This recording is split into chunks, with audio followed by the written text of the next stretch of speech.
Every nation has a beginning, but few remember the people who gave that nation its name. Long before Suriname became a country and before European ships crossed the Atlantic, this land already had a history. Its rivers had names, its forests had guardians, and its people passed stories from one generation to the next. Among them were the Surinen, an indigenous community who lived along the great river known as Suriname. For generations, the river shaped their lives. It provided water, fish, transportation, and fertile soil for growing cassava and other crops. But the river was more than a source of survival. It connected families, villages, and generations. The river remembers every generation. The rainforest was equally important.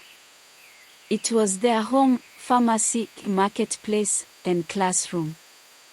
The Sranan knew which plants could heal, which trees were best for canoes, and where animals could be found. They understood how to live in balance with the world around them. To the Surinen, people were not separate from nature. They were part of it. That understanding shaped their culture long before the outside world learned their name.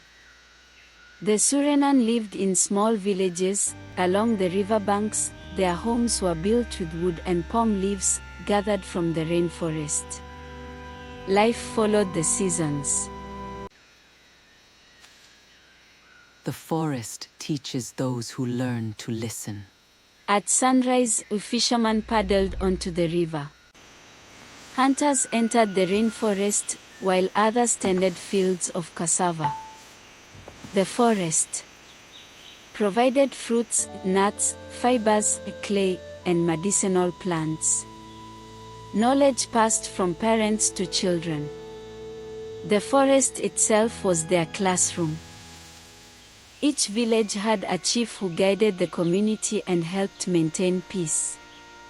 Beside the chief stood the elders, the keepers of memory. Through stories, songs, and experience, they preserved knowledge from earlier generations. Another respected figure was the shaman. To the Surinen, health meant balance between people, nature, and the spirit world. What we learn, we pass on. Shamans used medicinal plants, led ceremonies, and offered guidance. For the Surinen, rivers, forests, and living creatures belonged to a larger world that deserved respect. This way of life had endured for centuries. Soon, it would be challenged by people arriving from across the Atlantic. For generations, the Surinen had lived according to the rhythm of the rivers and rainforest. Then everything began to change. During the early 17th century, European ships appeared along the coast of the Guianas. At first, the newcomers were strangers, curious about the land, rivers, and people. Our stories carry the voices of those who came before us. The Surinen observed them with curiosity too. Neither side fully understood the other. They spoke different languages, followed different customs, and saw the world differently. Some early encounters were peaceful. Goods and knowledge were exchanged. The indigenous peoples knew the rivers. The Europeans brought unfamiliar objects. But these encounters marked the beginning of profound change. More ships arrived. More settlers followed. Forests were increasingly seen as resources, while rivers became routes for trade and colonization.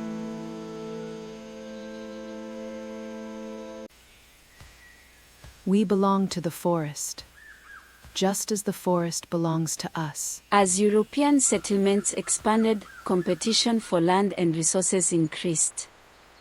Conflict became more frequent. European diseases spread through indigenous communities with no natural immunity. Villages were affected and families were torn apart. Within a few generations, the world the Suriname had known for centuries had changed forever. Their communities became smaller. Some survivors joined neighboring indigenous groups. Others were displaced by expanding colonial settlements. Gradually, the Suriname disappeared from history as a distinct people. But their story was far from over.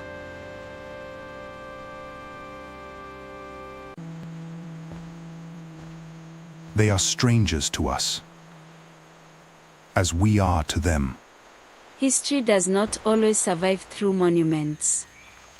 Sometimes it survives through memory, traditions, or a single name. Although the Suriname disappeared as a distinct people, their legacy remained. They left no great cities, towering monuments, or written chronicles. But they left something enduring. The name of a nation.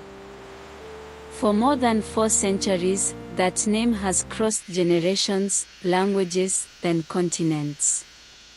Today, it appears on maps, in classrooms, on passports, and around the world. Suriname. Few countries carry a name that can be traced directly to one of their original indigenous peoples. The river is the same, but the world around it is changing. But Suriname's indigenous story did not end with the Suriname. Today, Suriname is still home to the Carib, also known as Kalina, the Arawak, also known as Lokono, the Trio, and the Wayana. They are living cultures. They continue to preserve their languages, traditions, craftsmanship, and generations of rainforest knowledge. Their history continues to be written, while the legacy of the Suriname lives on. Every nation inherits something from those who came before. Suriname inherited a name. A name that reminds us that this country's story began long before colonization, forts, plantations, and borders. As long as we remember, our story continues. It began with indigenous peoples who knew these rivers, forests, and this land as home. Every time we say Suriname, we continue a story that began centuries ago. A story that deserves to be remembered.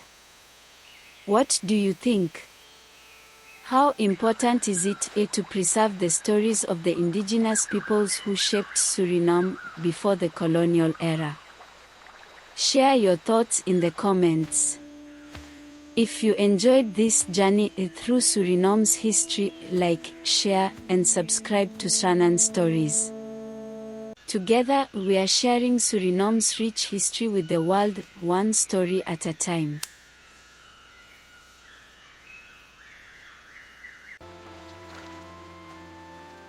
We are still here. And our stories are still being written.